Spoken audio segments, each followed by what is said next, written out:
हाय दोस्तों, नमस्कार। तो आज हम पढ़ते हैं सुबुद्धि और दुर्बुद्धि की कहानी। किसी नगर में सुबुद्धि और दुर्बुद्धि नामक दो मित्र रहते थे। वे व्यापारियों के पुत्र थे। एक दिन वे व्यापार करने के लिए लंबी यात्रा पर निकले तो सुबुद्धि के भाग्य ने साथ दिया और उसे एक गड़ा हुआ खजाना मिल गया जिसमें 1000 दिनार थे। इसके बाद दोनों मित्रों ने घर लौटने का निश्चय किया। अपने शहर में पहुंचने पर सुबुद्धि ने सुझाव दिया, आओ हम इस खजाने को आपस में बांट लें और घर जाएं। लेकिन दुर्बुद्धि के दिमाग में एक शैतानी योजना थी। उसने कहा, नहीं मित्र, हम इस खजाने को साझा ही रहने दें ताकि हमारी मित्रता बनी रहे। हम 100 दिनार निकाल कर बाकी खजाने को कहीं सुरक्षित गाड़ दें।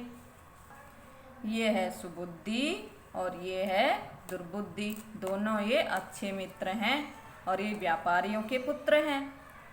तो ये एक दिन लंबी यात्रा पर गए और दुर्बुद्धि है, इसको एक खजाना मिल गया, उसमें 1000 दिनार थे और दोनों मित्र ने घर लौटने का निश्चय किया।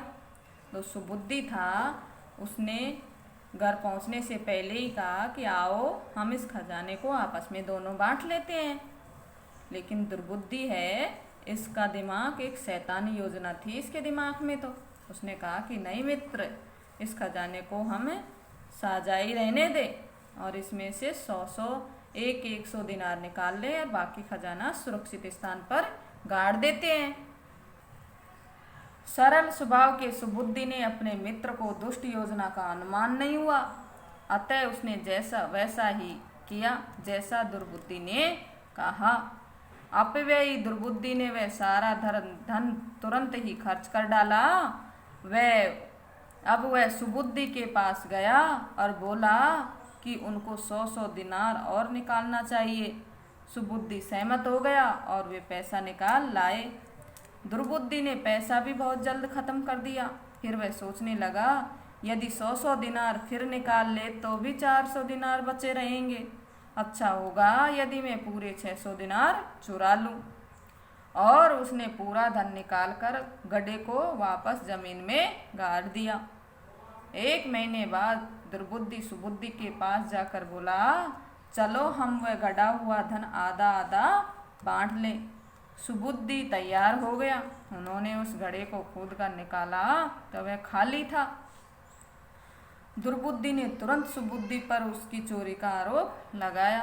सुबुद्धि उससे चकित रह गया और उसने ये आरोप का विरोध किया। फलतः दोनों न्यायाधीश के पास पहुँचे। यानी कि जो सरल स्वभाव का बेचारा सुबुद्धि है, उसने अपने दोस्त की दुष्ट योजना का पता नहीं था, तो उसने जैसा ही किया जैसा उसने कहा था। तो उन्होंने 100 दिनार निकाली और घड़े को उसको अंदर गाड़ दिया एक सुरक्षित स्थान पर। तो जो दुर्बुद्धि था वो तो अल्पव्यय मतलब जल्दी खर्च कर दिए उसने। तो वो जल्द से खर्च करके दोबारा गया कि चलो भाई 100 दिनार और निकाल लेते हैं। तो फिर गए, फिर 100 दिनार निकाल लाए, 600 दिनार उसमें बच गई। तो दुर्बुद्धि ने सोचा कि भाई मैं ऐसे अगर 100 और निकालूंगा तो उसमें 400 ही बचेंगी, क्यों नहीं मैं पूरी 600 को चुरा लूँ। उसने उसमें से 600 दिनार निकाली और घड़े को वापस उसी जगह पर गाड़ दिया। 1 महीना हो गया। 1 महीने बाद सुबुद्धि के पास गया और बोला कि भाई चलो अब गड़ा हुआ धन आधा आधा कर लेते हैं। तो सुबुद्धि तैयार हो गया और जब घड़े को खोद कर निकाला तो वह खाली था। दुर्बुद्धि ने सुबुद्धि पर आरोप लगाया कि भाई तूने चोरी की है। सुबुद्धि तो चकित रह गया और आरोप का विरोध किया। तो दोनों न्यायाधीश के पास पहुंच गए। न्यायाधीश ने उन दोनों का बयान सुना और इस मामले का फैसला करने का उपाय सोचने लगा। दुर्बुद्धि ने कहा, हुजूर वास्तव में क्या हुआ इसकी गवाह वन देवी है। आप कल उस स्थान पर आइए जहाँ हमने वह घर धन गाड़ रखा था और स्वयं वन देवी ने सत्य का पता कर लीजिए। न्यायाधीश मान गया। उस रात दुर्बुद्धि ने अपने बाप को उस बात के लिए तैयार कर लिया कि वह स्थान के निकट स्थित वृक्ष के कोटर में जाकर छुप जाए।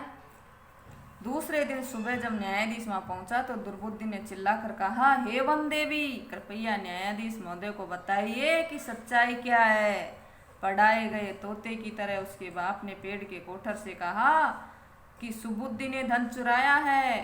न्यायाधीश सुबुद्धि को उचित दंड देने पर विचार करने लगा कि ये जब न्यायाधीश के पास गए सुबुद्धि और दुर्बुद्धि, तो इन्होंने न्यायाधीश से अपने सारा मामला सुनाया और फैसले करने का उपाय सोचने लगा। न्यायाधीश साहब, दुर्बुद्धि ने कहा कि हुजूर, वास्तव में क्या हुआ इसकी गवाही तो वन देवी देगी।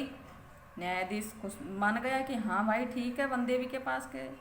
तो जो दुर्बुद्धि है उसने उसके बाप को पूरी बात बता दी और उसको सिखा दिया कि भाई तेरे को क्या करना है। दूसरे दिन जब सुबह न्यायाधीश वहाँ पहुँचे जंगल में, तो दुर्बुद्धि ने चिल्ला कर कहा कि ये वन देवी, कृपया न्यायाधीश महोदय को बताइए कि सच्चाई क्या है। तो जो बाप को उसने पढ़ा रखा था, उसका बाप कोठर से बोला कि सुबुद्धि ने धन चुराया है। इसी बीच सुबुद्धि ने उस कोठर में कुछ सूखे पत्ते और टहनियाँ डालकर उसमें आग लगा दी। कुछ ही क्षणों के बाद दुर्बुद्धि का बाप जगह जगह झुलसा हुआ उस कोठर से बाहर आया। दर्द से बिलबिलाते हुए उसने न्यायाधीश से कहा, असल में मेरे बेटे ने सारा धन चुराया है, उसने मुझे झूठ बोलने पर मजबूर किया। न्यायाधीश ने तुरंत ही आदेश दिया कि दुर्बुद्धि के उसके कुकर्मों के लिए सूली दी जाए। खजाना सुबुद्धि को सौंप दिया गया। उसे राज्य की तरफ से ढेर सारा पुरस्कार मिला। यानी कि ये बात सुनकर सुबुद्धि से तो नीर आ गया। उसने जो पेड़ है उस पर सूखे पत्ते टहनियाँ डालकर इसमें आग लगा दी और जैसे ही आग लगी तो उसका बाप है दुर्बुद्धि का, वो झुलसा हुआ बाहर निकला और उसने बताया कि असल में मेरे बेटे ने ही सारा धन चुराया है और उसने मुझे झूठ बोलने के लिए मजबूर किया है। तो न्यायाधीश ने तुरंत आदेश दे दिया कि दुर्बुद्धि को सूली दी जाए और खजाना सुबुद्धि को दे दिया और राज्य की तरफ से उसको बहुत सारा धन पुरस्कार में दिया गया। तो ये थी भाइयों सुबुद्धि और दुर्बुद्धि की कहानी। तो बच्चों, इससे हमको शिक्षा मिलती है कि हमें चोरी नहीं करनी चाहिए। हमको चाहे कोई चीज़ अपने माँ बाप से, दोस्तों से, किसी भी मांग कर ले ले, लेकिन चोरी कभी नहीं करनी चाहिए। चोरी करना पाप है।